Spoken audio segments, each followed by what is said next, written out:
pedir que hagamos una oración para iniciar el estudio de hoy. Estamos estudiando, como ustedes saben, el primer libro de Samuel. Y aprovechando esta oración que vamos a hacer para pedir la bendición del Señor, para estudiar juntos la palabra de Dios, me gustaría que oráramos, muchas gracias hermano, por pues la situación que están viviendo algunos hermanos conocidos en Chalco, Estado de México. Allá viene nuestro hermano Wences, pero la realidad es que han estado batallando en las últimas semanas mucho con las inundaciones. Y de hecho una colonia muy cerca, bueno, creo que es la misma colonia, ¿no, Wences? Donde está la iglesia de Chalco, al lado, ¿verdad? Sí está al ladito, pues es la que está ahorita inundada totalmente. Entonces vamos a orar para que Dios tenga misericordia, pues de estas personas y de nuestros hermanos que se encuentran en ese lugar. ¿Les parece bien? Vamos a orar. Amado Señor, venimos hoy ante ti, tu presencia, rogando tu bendición, Padre.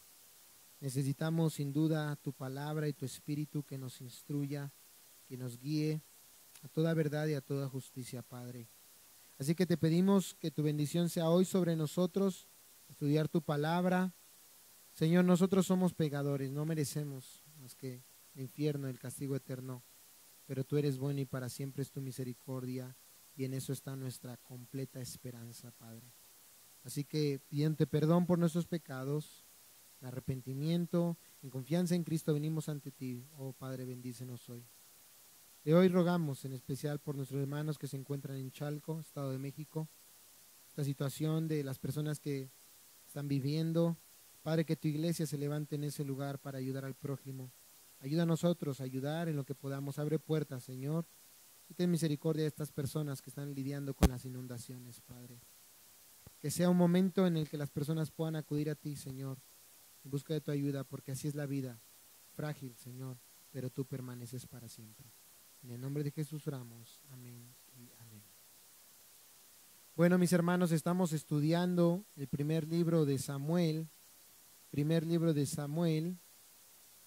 y la semana pasada estudiamos el capítulo 17, un capítulo clave, ¿verdad?, en el desarrollo de este libro, que originalmente, recuérdalo, junto con el segundo libro de Samuel, formaban parte de un solo libro, y que nos habla acerca de los inicios de la monarquía en Israel.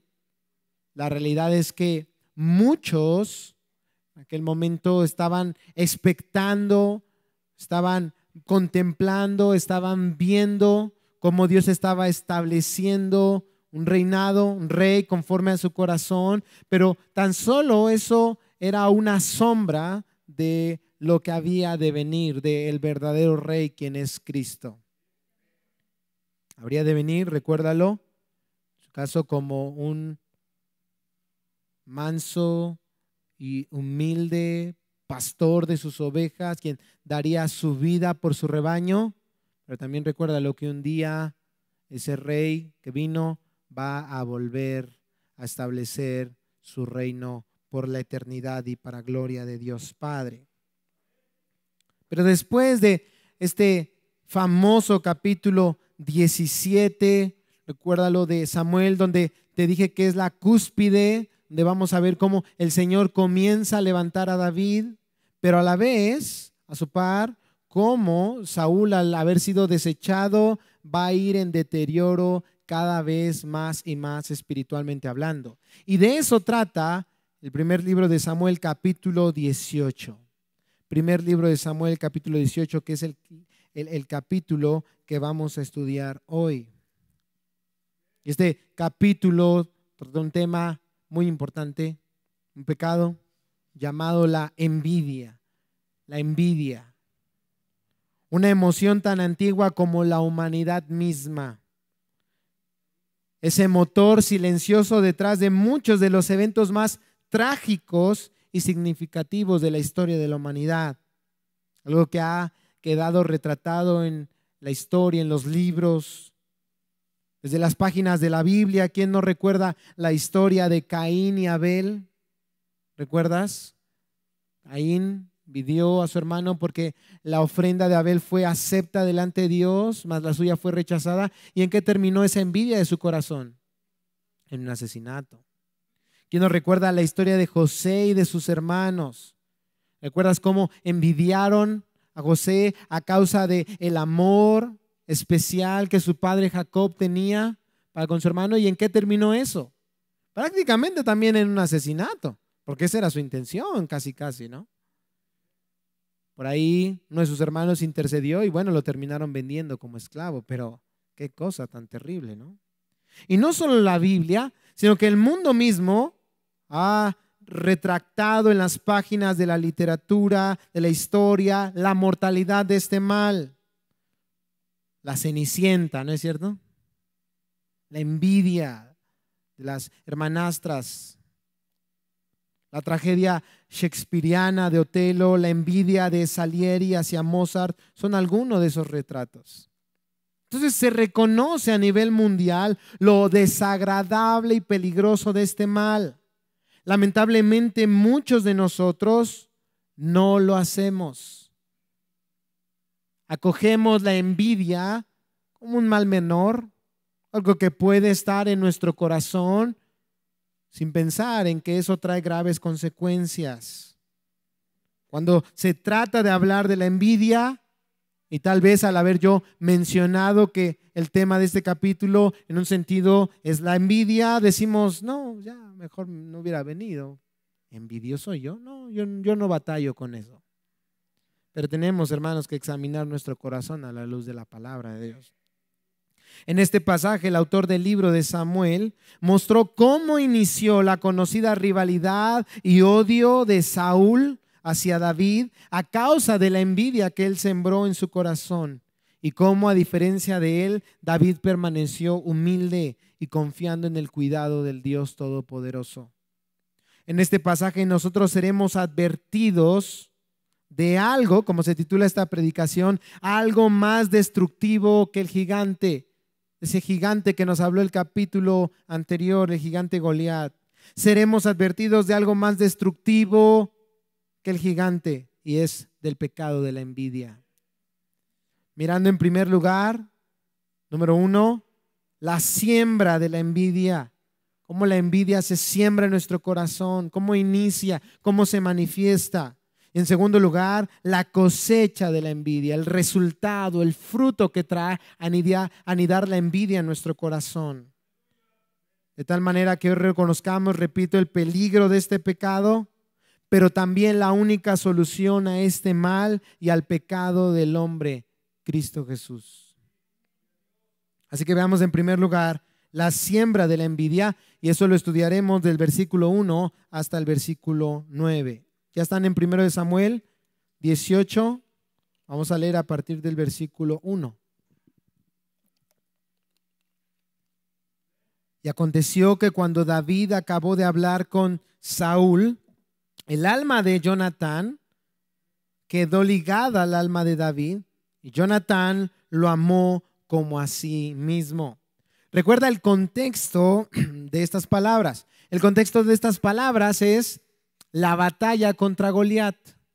La batalla contra Goliat. Ese es el contexto. Acaba de terminar la batalla. David, con la ayuda y el poder de Dios, ha derribado a este gigante. Con su propia espada lo ha matado, le ha cortado la cabeza. Y entonces Saúl, recuerda el capítulo anterior, dice el versículo 58 de 1 Samuel 17, le dijo: joven, ¿de quién eres hijo? Y David respondió: yo soy hijo de su siervo Isaí, el de Belén. Tuvo una plática con David. Y cuando David, dice el versículo 1 del 18, acabó de hablar con Saúl, el alma de Jonatán, ¿quién es Jonatán? El hijo de Saúl, el príncipe de Israel, dice que quedó ligada al alma de David, y Jonatán lo amó como a sí mismo. Se nos habla aquí de una amistad pura, una amistad basada en el amor fraternal. Algunos lamentablemente se han levantado hoy en día para decir que había una relación pecaminosa entre David y Jonatán. Ustedes saben quiénes dicen eso, ¿verdad? Pero no es así. Si ustedes estudian los comentarios bíblicos, el hebreo original no habla de un amor pecaminoso. Lamentablemente, El ser humano, al no conocer el verdadero amor, quiere torcer todo, ¿verdad? Pero existe un verdadero amor, un amor puro, y es el amor que proviene de Dios. Y había esa clase de amor entre esos hermanos, amigos, una amistad íntima y fraternal. Versículo 2. Saúl tomó a David aquel día y no lo dejó volver a casa de su padre. Según el primer libro de Samuel también, capítulo 17, obsérvalo, versículo 15, 17:15, David iba y venía a la casa de su padre para estar con Saúl y seguir apacentando el rebaño. Tú recuerdas que Saúl tenía un problema, un demonio lo atormentaba y él manda a buscar a alguien que pudiera tocar el arpa. ¿Y a quién encuentran? A David. Y David toca el arpa, pero todavía, por así decirlo, no trabajaba de tiempo completo en el reino, sino de medio tiempo. Pero en este caso, después de la victoria de David sobre el gigante Goliat, encontramos que Saúl lo retiene, ya no le permite regresar a su casa.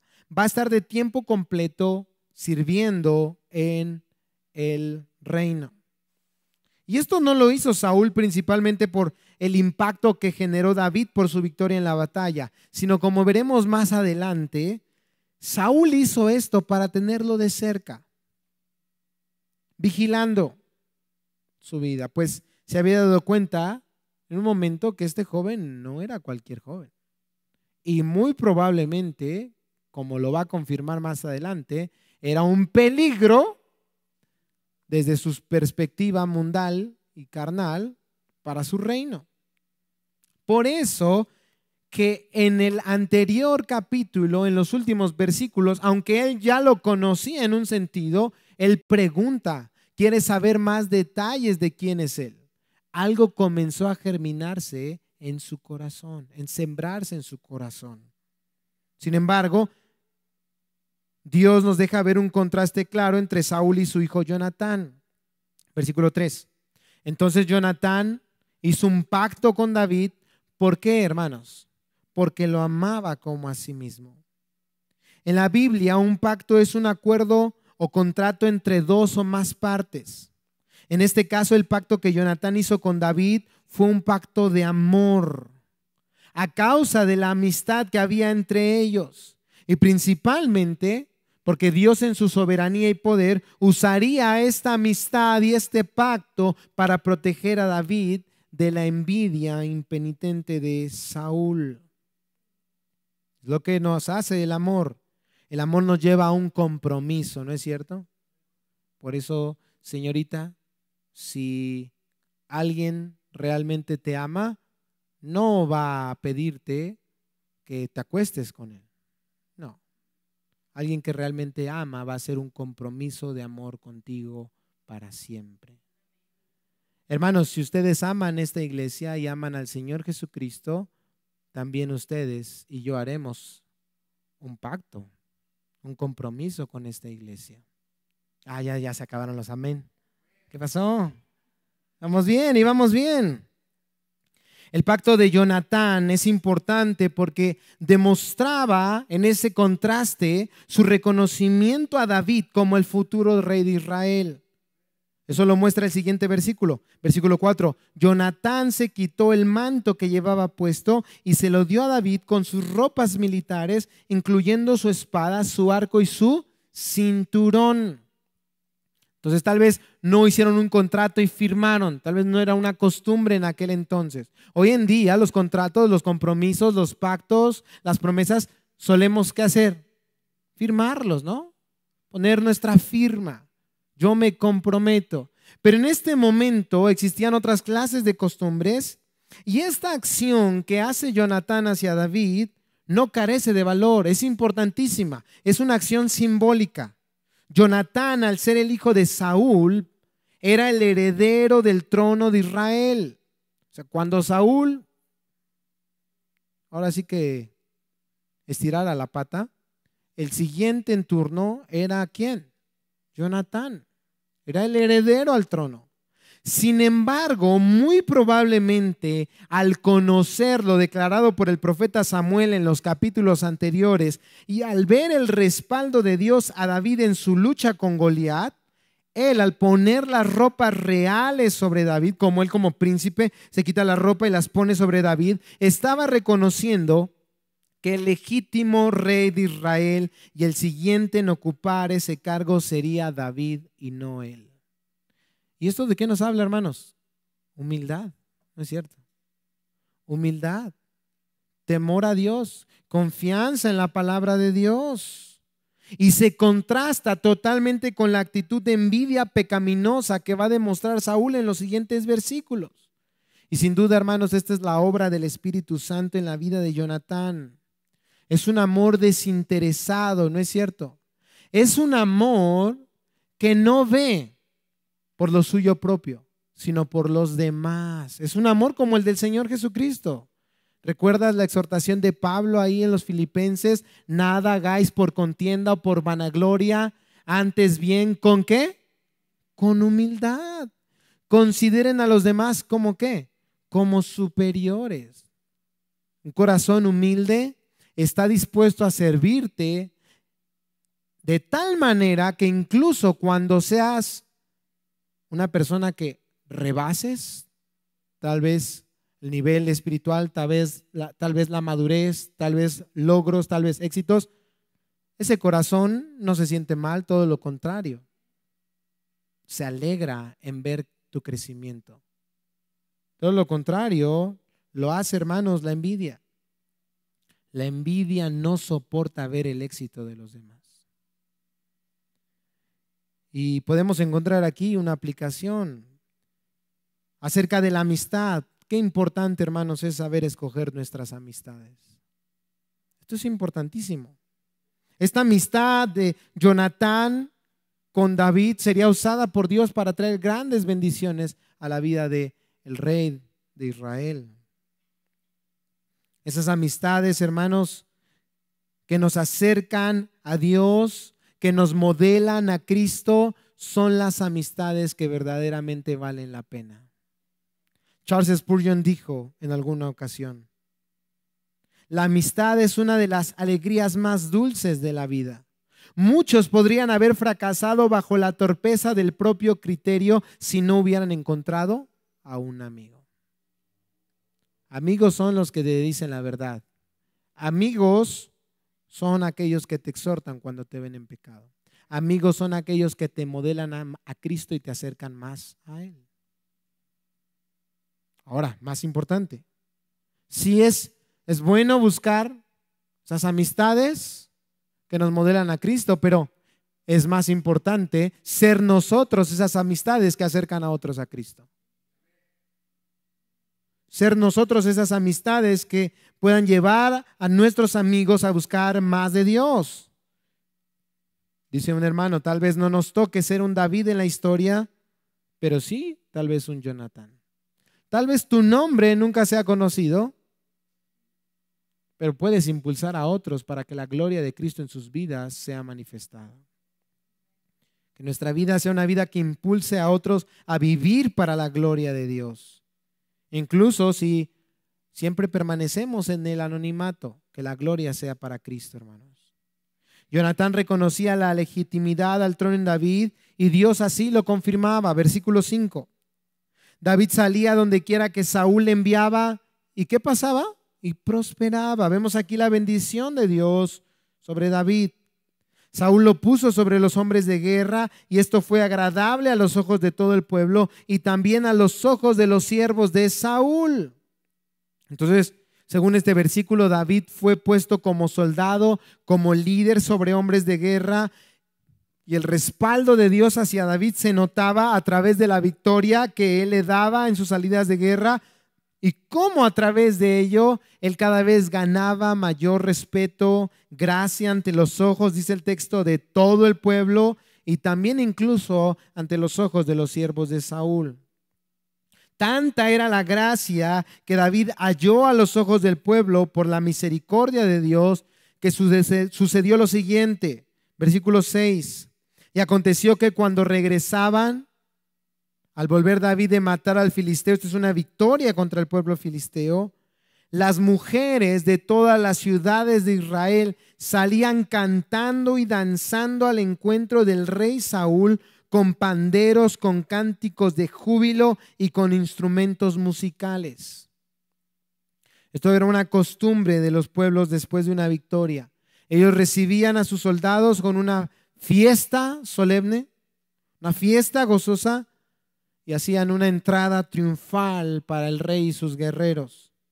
El problema para Saúl no fue eso, sino lo que cantaron las mujeres en ese momento. Versículo 7.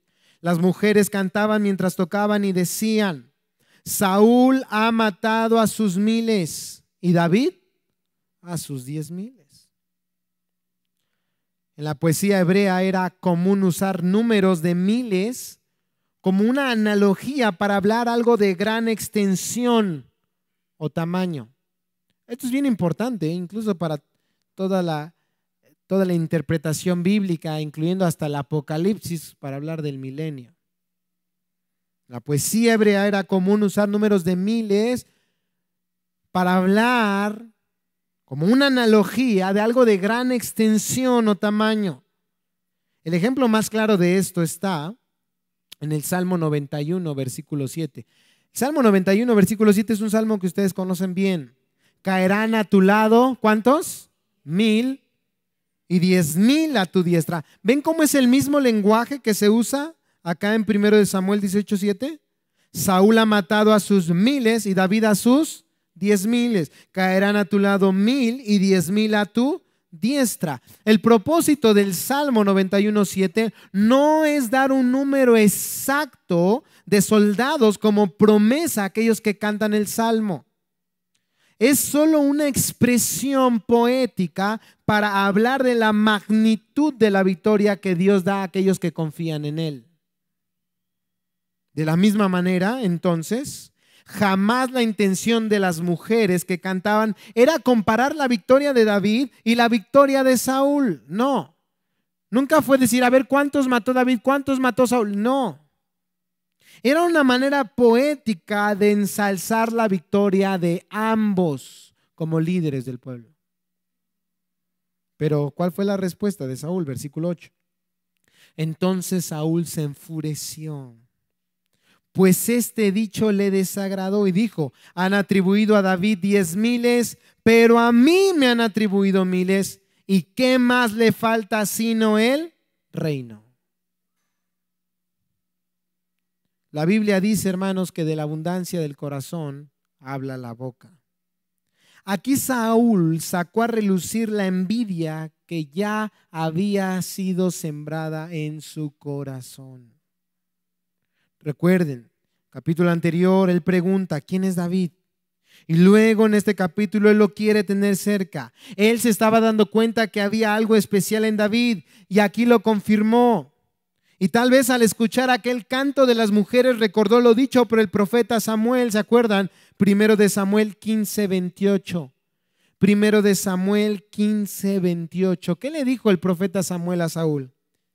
Entonces Samuel le dijo, 1 Samuel 15:28, hoy el Señor ha arrancado de ti el reino de Israel y lo ha dado a un prójimo tuyo, subrayamos, que es mejor que tú. A lo mejor esas eran las palabras que retumbaron en su mente cuando escuchó: Saúl mató a 1,000 y David a sus 10,000. Y por esa razón, a partir del versículo 9, dice: de aquel día en adelante Saúl miró a David con recelo. Recelo en el hebreo aquí se refiere a un temor ansioso por lo que podría suceder en el futuro. Un temor ansioso por lo que podría llegar a suceder en un futuro. ¿Qué era lo que temía Saúl? Que David le arrebatara el reino. Y aquí podemos ver una faceta de la envidia. ¿Qué es la envidia, hermanos? Escuchen esta definición. En la Biblia, la envidia es un acto de la carne y el resultado del pecado humano. es descrita como una tristeza, pesar o rencor del bien ajeno, que se manifiesta cuando alguien desea que la fortuna de otro fuera suya. La envidia puede llevar a un vicio que tortura al pecador y genera odio al prójimo.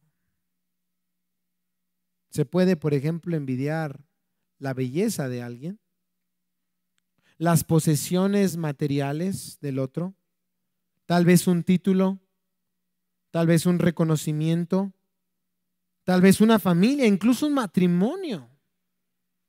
Se pueden envidiar toda clase de cosas. Y la envidia se manifiesta de muchas maneras, como resentimiento, como furia, como indignación, irritabilidad, tristeza, inseguridad, autocompasión o desesperación.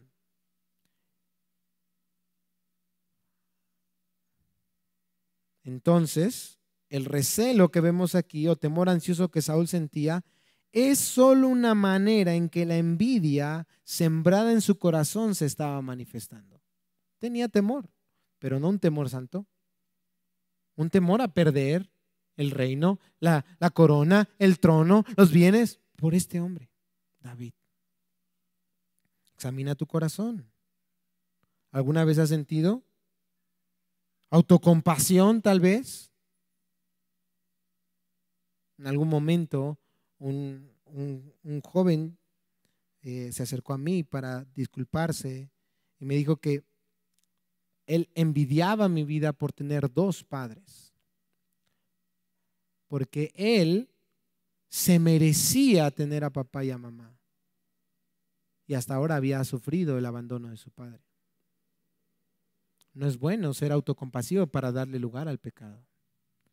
Sin duda, hermanos, en el diseño original es que tengamos a papá y a mamá, ¿están de acuerdo? Pero si por alguna razón de la soberanía de Dios y en medio de la responsabilidad del hombre no los tenemos, o no tenemos algo que hemos querido, un título, una profesión, cierto estatus económico, no debemos pensar que podemos darle lugar a la envidia manifestada por la autocompasión. No, es pecado delante de Dios. Es pecado. La tristeza, sea tristeza o enojo, inseguridad, desesperación, recelo, temor ansioso, sea, como se manifieste la envidia es pecado ante Dios. Porque observa un momento, ¿quién es el problema aquí? ¿Quién era el problema en 1 Samuel 18? Como acabamos de ver, el canto no lo era. No fue la intención de las mujeres hacer un lado a Saúl y discriminar sus victorias. No, no, no. Tampoco lo era David. Piensa que hasta ahorita David solo había sido de bendición a Israel y al propio Saúl, ¿no es cierto? Ya David, sabiendo que él era el ungido del Señor, ¿tuvo una mala actitud contra Saúl? Dijo, ay, que va a andar reinando, yo soy mejor que... ¿Tuvo en algún momento esa actitud? ¿Tuvo en algún momento la intención de quitarle el reino? No. Todo lo contrario, era una bendición a su vida porque tocaba el arpa cuando comenzaba a ser atormentado por el demonio. Todo lo contrario, le dio una victoria a Saúl y a Israel contra el gigante Goliat. Vemos en este mismo capítulo que David estaba prosperando, venciendo a los enemigos de Saúl y de Israel, ¿no es cierto? Era una bendición David. El problema no era el canto, el problema no era David. Hermanos, el problema no es lo que nos rodea, el problema somos nosotros. El problema no es la situación en la que naciste. El problema no es tampoco la mala administración de tus padres, su mal liderazgo. El problema no es falta de oportunidades. Y entonces, como ese es el problema, puedo justificar la envidia en mi corazón. No. No. El problema aquí no era el cantor, no era David, era Saúl. Saúl con sus imaginaciones perversas y su corazón comenzándose a endurecer a causa de la envidia. Recuerda lo que dice Santiago capítulo 4, versículo 1 y 2. Esto es bien importante. En muchas consejerías debe ser mencionado Santiago 4, 1 y 2. Santiago pregunta, ¿de dónde vienen las guerras y pleitos entre vosotros? O sea, ¿dónde nace lo que se manifiesta en nuestra vida? Celos, pleitos, contiendas, iras, envidias, disensiones, maldiciones. Porque cuando a veces nos preguntan eso, solemos señalar al otro, ¿no? Es que dejo la toalla bien extendida, viene el otro y se seca, pero hasta donde no debe, ¿no? O al revés, es que moja la toalla y ¿qué hace? Y no la extiende. Y ahí tengo yo que estar extendiendo. Siempre buscamos una justificación para las peleas, ¿no es cierto? Es que yo dejo los zapatos acomodados de esta manera y viene él y los acomoda de otra manera. Es que yo procuro tener la casa limpia y llega y deja tirado todo. ¿De dónde vienen las guerras y los pleitos entre vosotros? ¿No es de vuestras pasiones, las cuales combaten en vuestros miembros? O sea, el problema no es tu marido, el problema no es tu esposa, el problema no es la situación en la que naciste, en la que viviste, tus compañeros, ni siquiera es el envidioso. ¿Se acuerdan de Kiko, verdad? Cuando salía con los juguetotes, las paletotas. ¿Qué le decía al chavo? Mira, mira, ¿no? No te invito. ¿Y qué le respondía al chavo? Al cabo ni quería. ¿Y era verdad lo que decía el chavo? No, le daba paso a la envidia y terminaba quitándole aquel juguete, rompiéndolo. ¿No es cierto? No es el envidioso ni siquiera el problema. No es el farol el problema, el jactancioso. Somos siempre nosotros. Son nuestras pasiones las cuales combaten en vuestros miembros. Codicias y no tenéis. Matáis y ardéis ¿de qué? De envidia, ahí está. No podéis alcanzar, combatís y lucháis, pero no tenéis lo que deseáis porque no pedís. Luchamos, ardemos de envidia por lo que hay en nuestro corazón.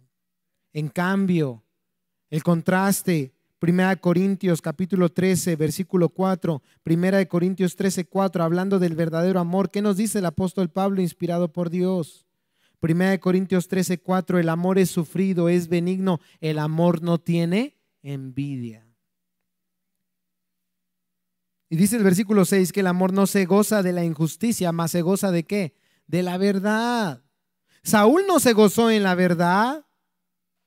Oh, Dios le está dando victoria a su pueblo a través de este hombre. Gloria a Dios. No, no, no.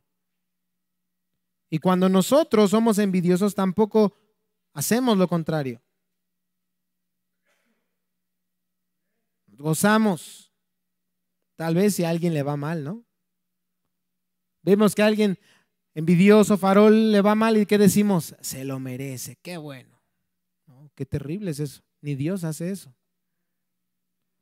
Y vemos que a alguien le va bien y en lugar de gozarnos, alegrarnos, que sí, tal vez tiene el carro que yo no he podido tener, tal vez compró casa, esa casa por la que tanto me he esforzado pero no he logrado tener, tal vez logró el título que mis hijos no han logrado, pero me gozo porque Dios lo ha bendecido. Gloria a Dios por ello, porque amo a mi prójimo.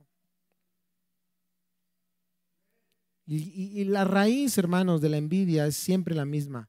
No estamos satisfechos en Dios. No estamos satisfechos en Dios. Codiciamos y tenemos algo, en su misericordia Dios nos lo da, pero nunca es suficiente. ¿Se han dado cuenta de algo los que han tenido aumento salarial en los últimos años?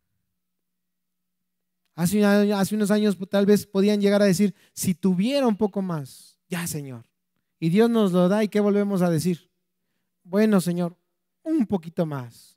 Y tal vez Dios en su misericordia nos lo vuelve a dar y ¿qué volvemos a decir? La última, Señor. No, hermanos. El problema no es cuánto ganas. El problema es dónde está el deleite de tu corazón, dónde está la satisfacción de tu alma. Solo Dios puede satisfacernos. El problema es que nosotros no tenemos nuestra satisfacción en Dios. Y esto es una verdad que debemos enseñar a nuestros hijos desde pequeños. Viene el hijo y dice, papá, es que mi amigo tiene este juguete. Va a tales lugares. Y todavía me lo restrega en la cara, papá. No, ahorita, hijo, no te preocupes. American Express, Mastercard, Visa, ahorita. Veo cómo le hago. A 18 meses, no, 100 meses sin intereses, pero lo sacamos, hijo. No, hermano. No les hacemos bien a nuestros hijos. Les estamos enseñando que las cosas de este mundo pueden llegar a satisfacer nuestra alma y no es cierto. Solo Dios, hermano. Pero ¿verdad que es difícil? ¿Verdad más bien que es imposible? Necesitamos la ayuda de Dios, hermanos. Recuerde, ¿quién venció al gigante? ¿Fue David? ¿Fue Saúl? ¿Fue el pueblo? ¿Quién fue? Dios. Dios es el único que nos puede ayudar, hermanos. Porque, observa, esto es importante porque cuando la envidia se siembra, tarde o temprano se cosecha. ¿Y cuál es el fruto? ¿Cuál es el resultado de un corazón duro? Más bien, de la envidia. La respuesta ya la dije, ¿verdad? Un corazón duro. Y eso lo vamos a estudiar del versículo 10 al versículo 30. Este punto número 12 dice así, la cosecha de la envidia. La cosecha de la envidia. ¿Cuál es la cosecha? Se los acabo de decir. Un corazón endurecido. Y lo vemos a partir del versículo 10. Y aconteció al día siguiente que un espíritu malo de parte de Dios se apoderó de Saúl y éste deliraba en medio de la casa. Aquí vemos una vez más el tormento causado por un demonio enviado por Dios. Recuerden, Dios nunca es el autor ni la fuente del mal, pero Dios usa en su soberanía y poder incluso a Satanás y a sus huestes para cumplir sus propósitos perfectos. Y recuerden que este era un juicio hacia Saúl a causa de su pecado. Cada vez Saúl va de mal en peor. ¿A causa de qué? A causa de su negligencia y su falta de arrepentimiento, a causa de negar arrepentirse. ¿Recuerdas capítulos anteriores? ¿Cuántas veces Dios le dio oportunidad a Saúl de arrepentirse? Muchas. Incluso te voy a decir algo, en este capítulo Dios le sigue dando oportunidad de arrepentirse. Porque al ver a David, ese ejemplo piadoso de un hombre conforme al corazón de Dios, ver su propia impotencia a causa del abandono de Dios, era para que él se hubiera arrepentido y hubiera dicho, Señor, sin ti no soy nada ni nadie, ten misericordia de mí. Pero en lugar de eso, le dio lugar a la envidia en su corazón. Lo que vemos aquí en este versículo 10 es Dios entregándole a su propio pecado. No hay más. Y eso es lo que va a pasar, hermanos, en nosotros. Si persistimos en nuestro pecado, si renunciamos a arrepentirnos, si le damos la espalda a Dios, hermanos, lo único que vamos a encontrar es nuestro pecado alcanzándonos y endureciendo nuestro corazón al punto de no retorno.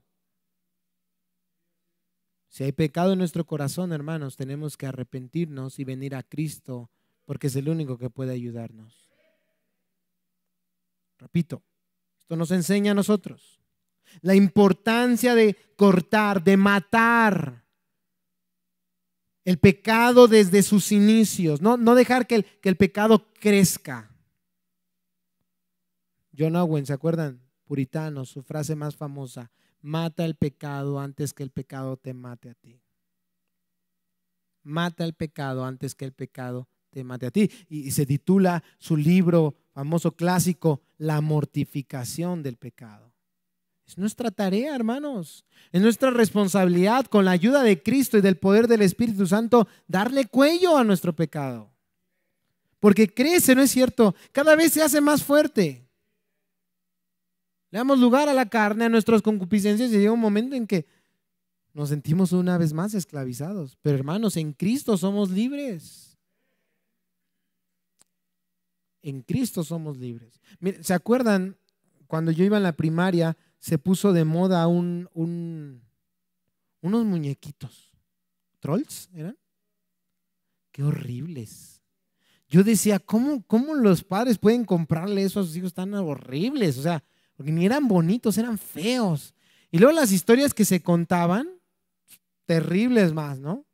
y que no le di de comer y que se paró en la noche y que me tocó el timbre. Qué horrible. O sea, ¿qué clase de cosas es eso? Y así me imagino el pecado, hermano, muchas veces. Tal vez chiquito, pero lo comenzamos a alimentar.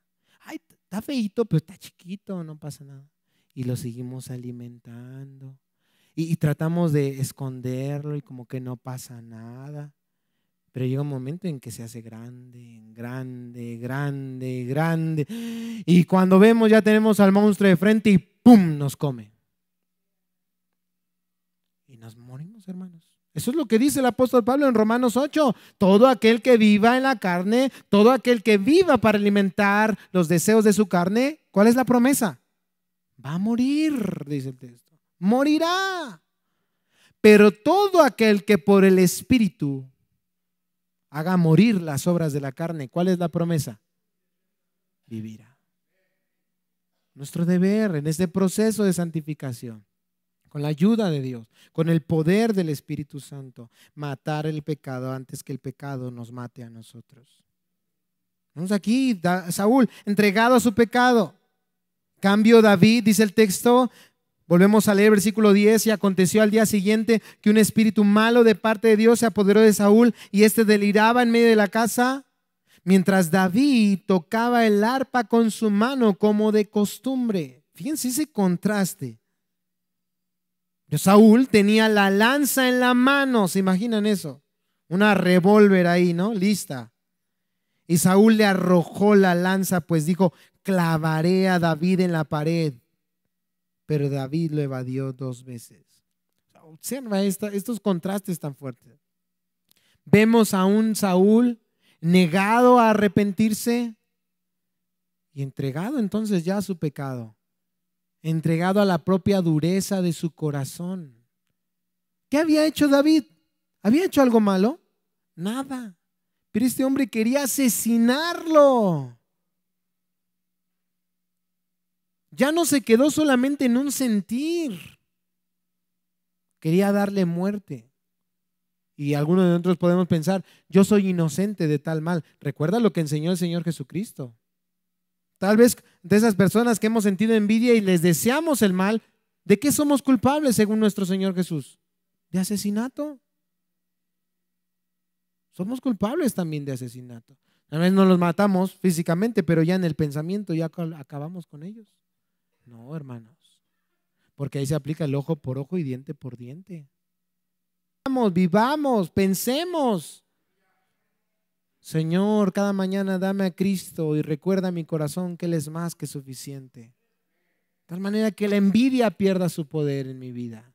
Que solo Cristo reine. De tal manera que pueda ser como David, imagínense. Él siguió tocando para el rey. Fíjense esa humildad. Él sabía que él era el ungido. Él sabía que ese trono, en un sentido, le pertenecía. Pero existía en él algo que hoy en día hace falta mucho entre nosotros los hombres. Humildad y lealtad. Humildad y lealtad. David sabía la condición de Saúl. Recuerden que se le informó que un espíritu malo era el que le atormentaba. ¿Se acuerdan? Trae el arpa y toca para él. Y lo que vemos aquí es que en todo momento David está tratando de ayudarle. Es interesante, ¿eh? Nivel de observación de los hermanos, que Luis Contreras nota algo y él dice, al final del texto 11 dice, David lo evadió 2 veces. Pero según el versículo 10, ¿cuántas lanzas Saúl tenía en la mano? 1. Eso significa, imagínate la escena, que Saúl lanza hacia David para matarlo, esa arma, David lo evade y David no lo comienza a maldecir. David no le dice, ¿qué te pasa? ¿Estás loco? ¿Qué? No. Ni siquiera huye. David se queda y sigue tocando el arpa, porque dice que lo hace 2 veces. Eso significa que fue el tiempo suficiente para que Saúl fuera, arrancara la lanza y volviera a intentarlo nuevamente. ¿Ves 2 cosas? A Saúl totalmente en una situación terrible, espiritualmente hablando, un deseo de matar a David, de ahí ponerlo en la pared, pero a la vez David, hermanos, confiando en Dios. Él no se burló de él, no lo maldijo, él permaneció servicial, él lo evadió 2 veces, él era humilde, era leal al rey, él quería ayudarlo realmente. ¿Saben por qué? Porque él tenía temor a Dios y no temor al hombre. Porque él estaba satisfecho en Dios, no en lo que el hombre pensaba de él. Porque eso muchas veces el problema de la envidia, ¿no es cierto? ¿Qué van a pensar los demás de mí? Quiero que me vean, quiero que me reconozcan. Eso es temor al hombre. Eso es necedad. Porque el verdadero temor, el temor correcto es el temor a Dios, que se preocupa por lo que Dios piensa de mí. Lo demás es vanidad. Humildad, permaneció servicial, temor a Dios. En cambio, versículo 12, Saúl temía ¿a quién?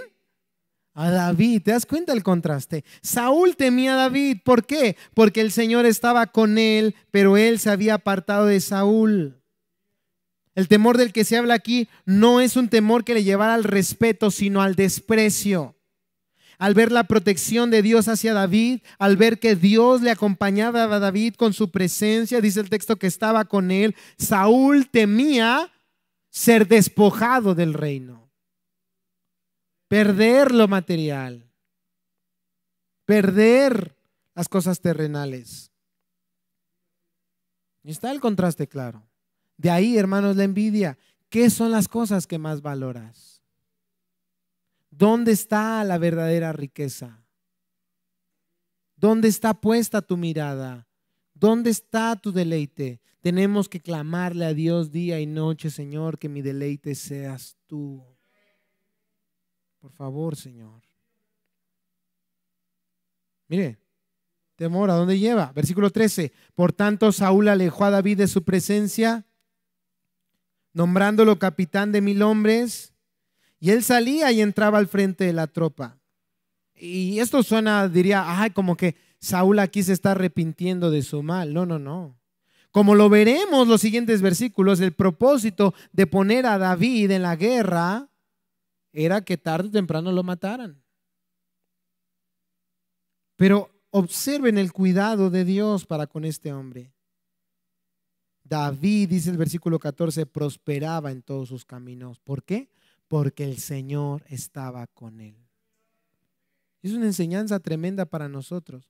Porque sí, puede que nosotros, hermanos, en un punto hayamos luchado con la envidia, estemos luchando con la envidia y hay que arrepentirnos. Pero un momento nos va a tocar tal vez luchar con un envidioso, con alguien que nos quiera infringir mal, con alguien que nos quiera hacer daño. Recuerden, hermanos, temor a Dios y no al hombre. Porque nada nos puede pasar que Dios no permita para nuestro bien. Absolutamente nada. Dios cuida a los suyos. En algún punto, hermanos, de las dificultades, en algún punto de la vida, cuando estamos pasando por terribles cosas, a veces nos sentimos solos, a veces nos sentimos abandonados, nos sentimos traicionados. Pero recuerda, hermanos, la presencia de Dios es más que suficiente. Yo recuerdo muchísimo. Ahí la importancia de la vida devocional. En una ocasión me sentía así, solo, completamente solo, en el ministerio, en situaciones con la familia, y abrimos mi esposa y yo el devocional de Charles Spurgeon de hace unos años. ¿Se acuerdan que de editorial CLIE que usamos, de las cápsulas para la fe cristiana? Y era este versículo: David prosperaba en todos sus caminos porque el Señor estaba con él. En ese momento, y Spurgeon mencionaba ahí, un hombre con Dios vale más que todo un ejército. Un hombre solo pero con Dios vale más. Tiene la mayor fortaleza, tiene lo único que se necesita en esta vida. Lo vimos en el capítulo anterior, ¿no es cierto? Hay todo un ejército y todos muertos de miedo. ¿Para qué quieres la compañía de personas que no temen a Dios, que no buscan a Dios? Mira, con que tengas al Señor es más que suficiente. Sigue adelante, sigue adelante, sigue adelante. David prosperaba en todos sus caminos porque el Señor estaba con él. Cuando Saúl vio que él prosperaba mucho, le tuvo temor, recuérdalo. Un temor de respeto, sino un temor de desprecio. Tenía temor de ser despojado de su reino. Versículo 16. Ve el contraste. Pero todo Israel y Judá amaba a David porque él salía y entraba delante de ellos. Repito, el problema no era David. David estaba haciendo una bendición para el pueblo, para Israel, para todo Judá. Y por eso el pueblo le amaba. El amor de Israel y Judá hacia David lo demostraban. El Señor estaba usando a David para traer bendición al pueblo de Dios. Y lo único que tenía que traer como resultado era respeto, amor hacia él. Pero en cambio Saúl tenía odio, rencor, resentimiento, envidia, un temor de desprecio. Esto nos enseña dos cosas. Ya dijimos, en primer lugar, Dios siempre protege a los que son suyos. Pero también, hermanos, importante, la falta de comunión con Dios, hermanos. La falta de tener una relación estrecha de Dios como la que tenía David con Dios y que no tenía Saúl, lo único que produce en nuestro corazón es pecado. Es, hermanos, un lugar donde se va a germinar toda clase de males. ¿Se acuerdan de esa frase famosa? Cuando no oras un día, Dios lo sabe. Pero cuando no oras 2 días, Satanás lo sabe. Cuando dejas de orar, ya no solo Dios y Satanás lo sabe. Todo el mundo se da cuenta. ¿Sí se entiende, no? Claro. Hermanos, la falta de comunión con Dios, de nuestro deleite en Dios, de nuestra pasión por Dios, hermanos, va a producir que busquemos deleite, satisfacción, adoración en otras cosas, en ídolos de nuestro corazón. No solamente es la envidia, es el orgullo, es la soberbia, es la codicia, es la amargura, es la falta de perdón. A pesar de tener el reino, a pesar de tener la corona, Saúl estaba delirando, endurecido en su corazón. Pero a diferencia de él, a pesar de no tener el reino ni la corona, David gozaba de la presencia de Dios y de su amor. Y eso le ayudaba a permanecer humilde, leal, a esperar con paciencia en Dios. Entonces no pienses que tu situación va a mejorar, tu situación espiritual, tu situación emocional va a mejorar cuando, entonces las cosas cambien. No es cierto, hermanos. Hay personas que tienen poco, casi nada, y son felices porque tienen a Dios en el corazón. Y hay personas que tienen un chorro, a manos llenas, y no son felices porque no tienen a Dios en sus vidas, hermano. Vean esto. Vemos a David, humilde, leal, esperando con paciencia en Dios. ¿A quién les recuerda esto? Sin duda a Cristo Jesús. Esto nos está apuntando al Señor, el Rey perfecto, el Rey que habría de venir. Dios le está modelando a su pueblo cómo se debía de ver el verdadero Rey. ¿Se acuerdan lo que dice Primera de Pedro capítulo 2, versículo 23, hablando de nuestro Señor Jesucristo? Primera carta del apóstol Pedro capítulo 2, versículo 23.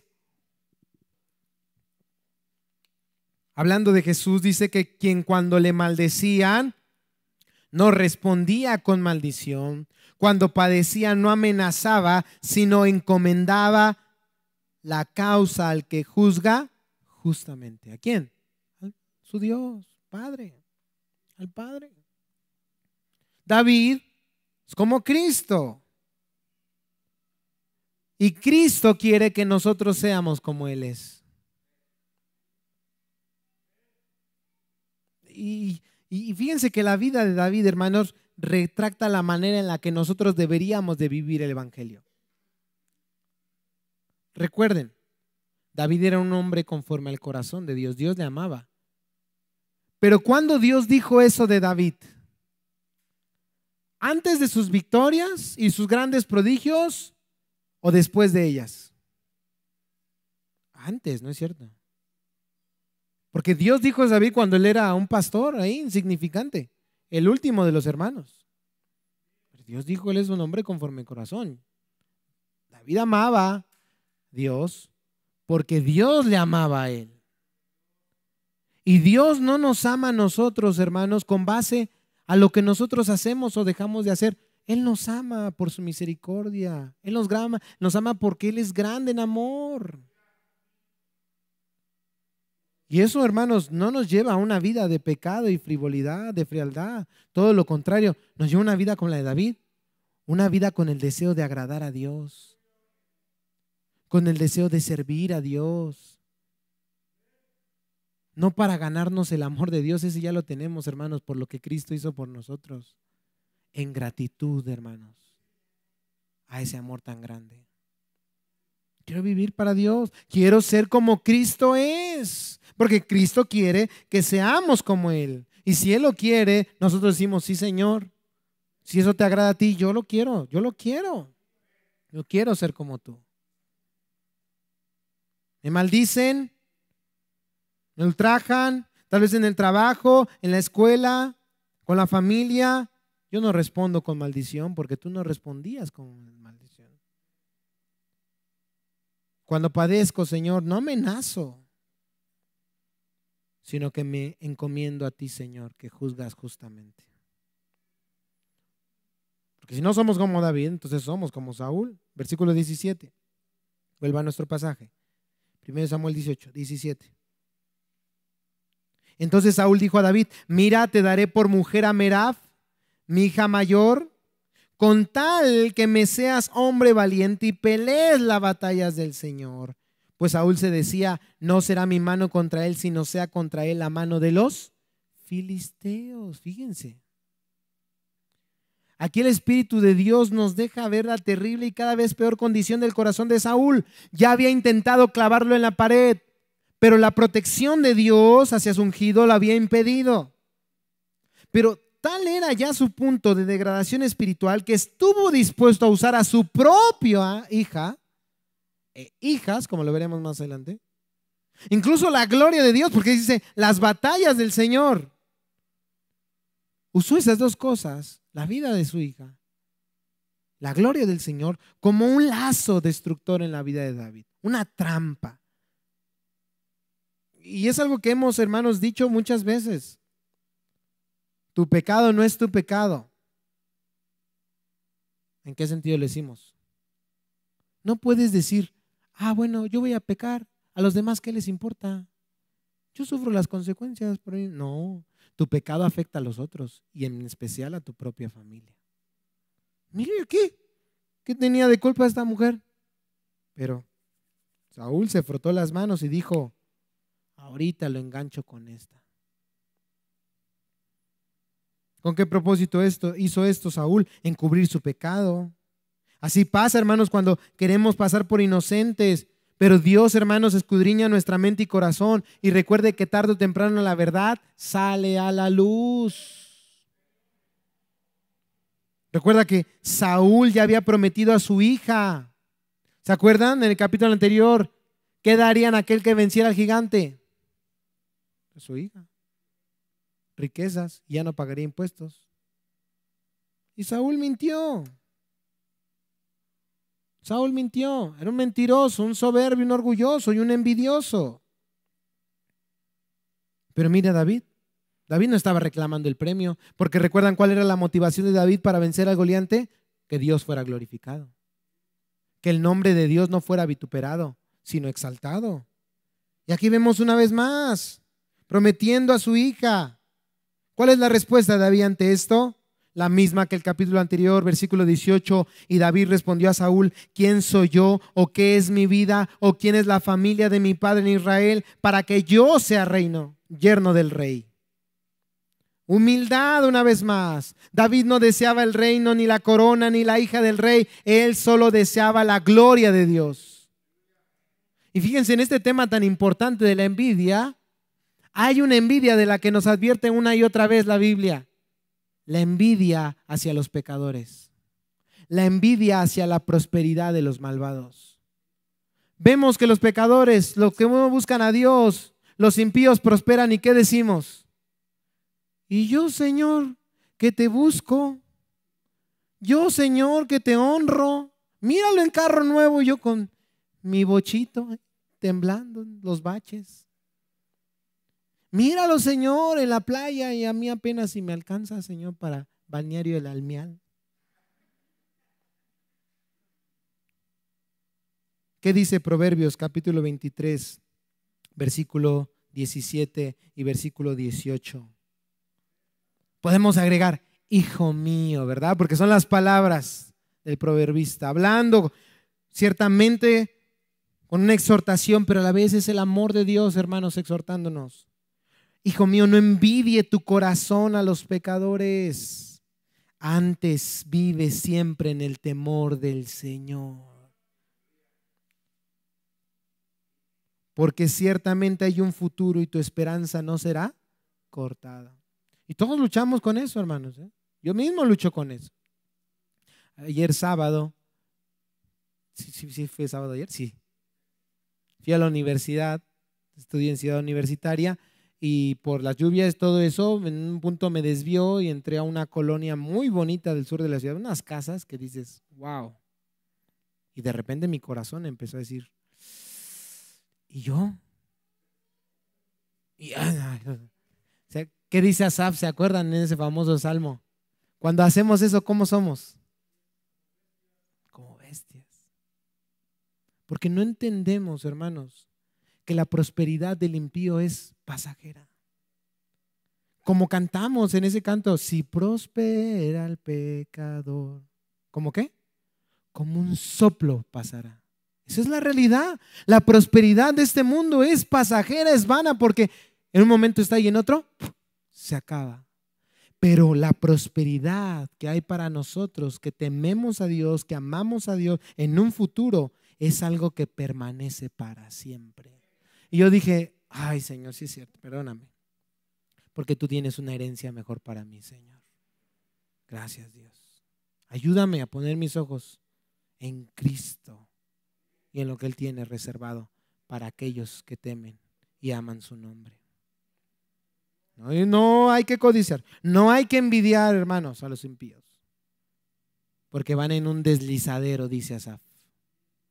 Pero nosotros decimos con él, ¿a quién tengo yo en los cielos sino a ti, Señor? Y fuera de ti nada deseo en la tierra. Es verdad, mi carne y mi corazón pueden estar desfalleciendo. Sí, sufrimos, estamos a veces enfermos, estamos con carencias, abrimos el refri y decimos, Señor, vamos al trabajo y ya están recortando a todos, Señor. Mi carne y mi corazón desfallecen, Señor, pero mi roca y mi porción es Dios para siempre. Ahí está. Versículo 19. Pero llegado el tiempo en que Merab, hija de Saúl, debía ser dada a David, esta fue dada por mujer a Adriel, el mejolatita. Entonces vemos aquí una vez más Saúl reluciendo lo que era: mentiroso, un hijo de Satanás, padre de toda mentira. Ya prometió por segunda vez una hija. No lo cumple, pero su maldad no cesa ahí.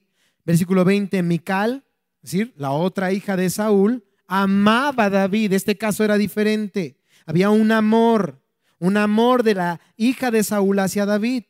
Cuando se lo informaron a Saúl, el asunto le agradó, no porque él deseara el bien de su hija ni el bien de David, sino todo lo contrario. Versículo 21, y Saúl se dijo, se la daré para que le sirva de lazo y para que la mano de los filisteos sea contra él. Saúl pues dijo a David por segunda vez, serás mi yerno hoy. ¿Él deseaba el bienestar de David? ¿Él deseaba el bienestar de su hija? No. Él deseaba su mal, él deseaba su muerte. Estaba aquí planeando pues prácticamente su funeral, ¿verdad? Este hombre era tan perverso que encontró en el amor de su hija por David una oportunidad de hacer el mal a aquel a quien envidiaba. Proverbios 27:4 dice en la Reina Valera 60, Proverbios 27:4, cruel es la ira e impetuoso el furor, mas ¿quién podrá sostenerse delante de la envidia? La ira es mala, el furor es malo, pero dice la envidia es peor. El nivel de destrucción es tremendo. Imagínense poniendo ahí en medio a sus propias hijas. Dicen que cuando se encuentran con un rey, el que es avaro contra el que es envidioso, y el rey les dice, a ver, para probar cuál es el peor de todos los males, pídanme lo que quieran, pero lo que me pidan se lo voy a dar al otro doble. Dicen que el codicioso dice, no, no voy a pedir nada porque si pido algo al otro le van a dar el doble. No, eso no lo quiero. Pero ¿saben qué pide el envidioso? Córtame el ojo. Porque piensa, a mí me cortan uno, pero al otro le cortan dos. Así es la envidia. Me pasó algo mal, lo doble para ti. Ah, tú tienes esto. Voy a ver la manera de destruirte. Una cosa terrible, hermanos. Va de mal en peor. Se va endureciendo el corazón. Observa el versículo 22. Entonces Saúl ordenó a sus siervos, hablen en secreto a David y dígale, el rey se deleita en ti y todos sus siervos te aman. Ahora pues, sé yerno del rey. ¿Esto era verdad? ¿El rey se deleitaba en David? Mentira. Era pura mentira, hipocresía. Versículo 23, así que los siervos de Saúl hablaron estas palabras a oídos de David, pero David dijo, ¿les parece poca cosa llegar a ser el reino del rey, siendo yo un hombre pobre y de poca estima? Ven, hermanos, humildad una vez más. A pesar de no ser un hombre con alta riqueza y de una familia real, David tenía un corazón conforme al de Dios. David no se excusaba en la situación que le rodeaba, en su familia, para dar lugar al pecado en su vida. No, hermanos. Versículo 24, y los siervos de Saúl le informaron conforme a estas palabras que David había hablado. Entonces Saúl dijo, así dirán a David, el rey no desea dote alguna, sino siempre pucios de los filisteos para tomar venganza de los enemigos del rey. Pero Saúl pensaba hacer caer a David por mano de los filisteos. Entonces, a través de esta práctica tan sangrienta y terrible, pero una tradición finalmente de cortar el prepucio, los miembros masculinos de estos guerreros, buscaba Saúl poner en peligro a David.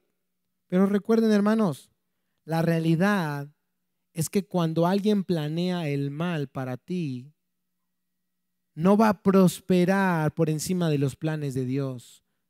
Porque lo que muchos planean para nosotros mal, Dios lo encamina para bien.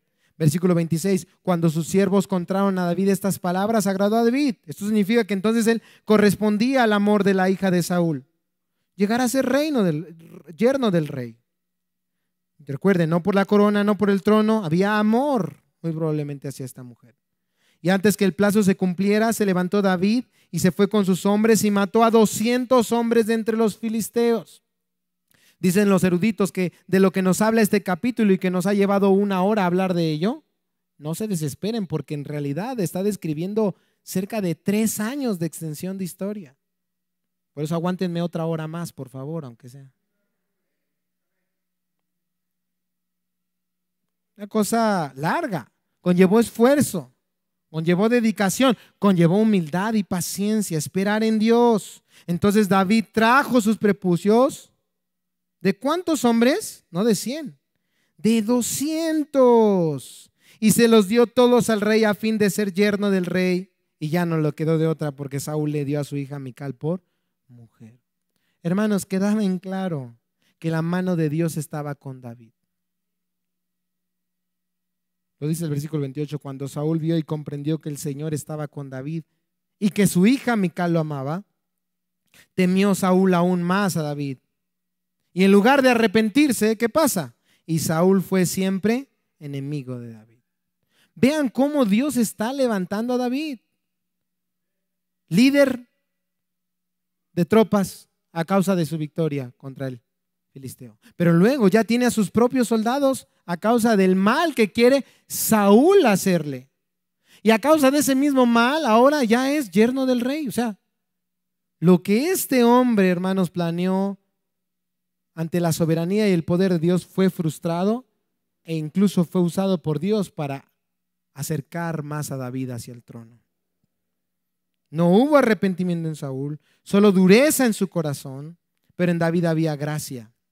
Y se cumple la palabra de Dios porque la Biblia dice que Él da gracia a los humildes, pero resiste ¿a quién? A los soberbios. Así que tenemos que aprender a esperar en Dios. Termina este capítulo diciendo el versículo 30, y salían los capitanes de los filisteos a campaña, y sucedía que cada vez que salían, David se comportaba con más sabiduría que todos los siervos de Saúl, por lo cual su nombre era muy estimado. Hermanos, esto es Romanos 8:28. Y sabemos que a los que aman a Dios, todas las cosas ayudan a bien.